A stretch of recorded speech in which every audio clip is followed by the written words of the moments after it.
அனைவருக்கும் வணக்கம். மாண்புமிகு தமிழக முதலமைச்சர் அவர்களுக்கு என்னுடைய வணக்கத்தையும் வாழ்த்துக்களையும் தெரிவிச்சுக்கிறேன். நான் தான் முதல்ல முதலமைச்சருக்கு வாழ்த்து தெரிவிச்சிருப்பேன். அது என்னுடைய வீடியோ மே 1 வாழ்த்து சொல்லியிருப்பேன். அது என்னுடைய வீடியோ பார்த்தவங்களுக்கு அனைவருக்கும் தெரியும். நம்முடைய முதலமைச்சர் தான் எந்த சமயத்தையும் சாராதவர் என்பதை தன்னுடைய பதவியேற்பு விழாவில் அவர் நிரூபிச்சிருப்பார்.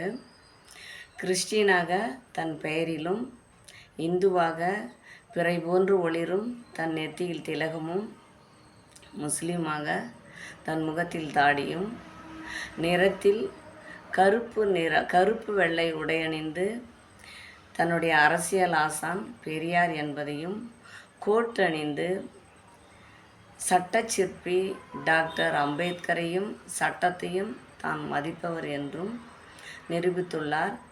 தான் எப்பொழுதும் எந்த மதத்தையும் சார்ந்தவர் அல்ல என்பதையும், திராவிட கட்சியிலிருந்து தான் வேறுபட்டவர் அல்ல என்பதையும் அவர் நிரூபித்துள்ளார். மாண்புமிகு முதல்வர் அவர்களுக்கு மறுபடியும் என்னுடைய வாழ்த்துக்களை தெரிவிச்சுக்கிறேன். நன்றி, வணக்கம். இந்த வீடியோவை லைக் பண்ணுவதும் ஷேர் பண்ணுவதும் உங்களுடைய விருப்பம்.